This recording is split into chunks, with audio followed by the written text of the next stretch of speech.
Kita sudah hadirkan narasumber di studio, ada Kiai Haji Muhammad Zaitun Rasmin, Ketua Umum Wahda Islamiyah. Assalamualaikum. Waalaikumsalam warahmatullahi wabarakatuh.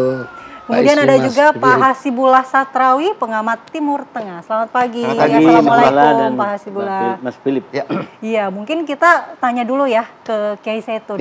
Tanggapan Anda melihat serangan Israel ke Qatar, meskipun memang targetnya Hamas, tapi tentu ini terjadi di Qatar. Betul. Sebagai negara yang cukup stabil, bagaimana Anda melihat ini? Saya kira ini serangan yang sangat bodoh dan blunder, Tapi memang biasanya kalau orang itu sudah sangat takabur, pongah, itu sering membuat serangan-serangan yang akan menjadi kematiannya sendiri. Sebab setelah serangan luar biasa, genosida di Gaza, lebih 60.000 orang yang sekarang wafat, mudah-mudahan syahid semuanya. Lalu kemudian serangan ke Syria, lalu kemudian ke berbagai tempat ke Iran, ke Yaman, sekarang ke Qatar.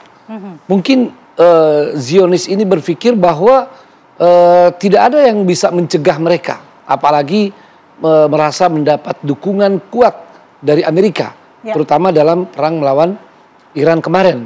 Maka semakin pongah, semakin takabur.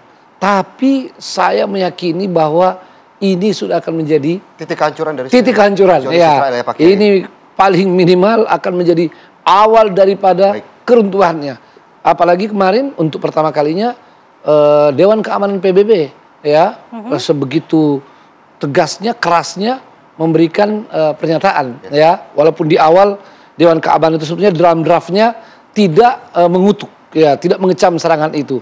Tapi setelah pertemuan para delegasi itu akhirnya mereka sepakat mengutuk serangan itu, dan ungkapan-ungkapan disampaikan oleh delegasi-delegasi itu jauh lebih keras, dan ini menunjukkan Qatar dalam posisi semakin kuat, dan ini adalah tanda-tanda kehancuran Zionis ini. Baik, Pak Kiai, kita juga sudah terhubung dengan mahasiswa Universitas Islam Madinah, ada Mas Saad Muhtar. Assalamualaikum Mas Saad. Assalamualaikum Mas Saad. Waalaikumsalam warahmatullahi wabarakatuh. Iya Mas Saad, kita ingin tahu apakah kebenaran dari video yang beredar terkait dengan kilatan yang terlihat di langit Madinah ini. Apakah Mas Saad sendiri ini melihat atau menyaksikan atau kan mendengar kilatan dan juga suara ledakan tersebut? Iya, memang pada tanggal 11 September, hari Kamis kemarin, kira-kira setelah sholat subuh, sekitar pukul 5:45 waktu Arab Saudi, warga memang melihat kilatan di langit di utara kota Madinah yang tampak memang seperti rudal, diiringi dengan ledakan keras, termasuk jamaah-jamaah umroh kita yang baru selesai sholat subuh berjamaah di Masjid Nabawi, itu kemudian melihat dan bahkan mengabadikan yang kemudian menjadi video amatir yang kita lihat hari ini. Tapi kebetulan waktu kejadian memang saya berada di dalam asrama, dan teman-teman yang kemudian berada di luar asrama itu melihat dan mendengar langsung seperti itu. Baik Mas Saad, cukup menarik bagaimana kemudian warga di sana menanggapi rudal-rudal yang kemudian melintas di atas kota Madinah, begitu ya. Apakah memang menimbulkan kepanikan di sana atau seperti apa? Sepertinya memang karena jarak antara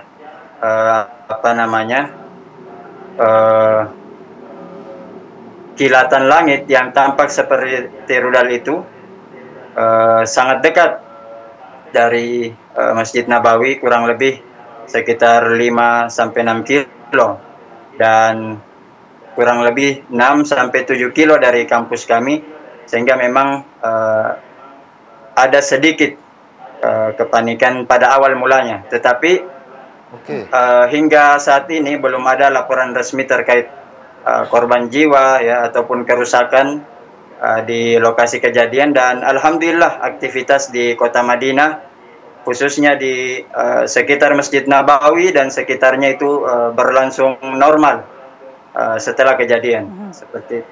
Baik, Mas Saad, mungkin sedikit saja artinya pemerintah Arab Saudi juga minim terkait update kilatan cahaya yang melintas di atas kota Madinah atau seperti apa di sana? Kita memang perlu garis bawahi bahwa memang sampai saat ini pemerintah Saudi baik melalui Kementerian Pertahanan, pemerintah Provinsi Kota Madinah itu belum mengeluarkan pernyataan resmi yang memastikan apa sebenarnya benda itu atau dari mana asalnya, apakah memang rudal atau yang lainnya.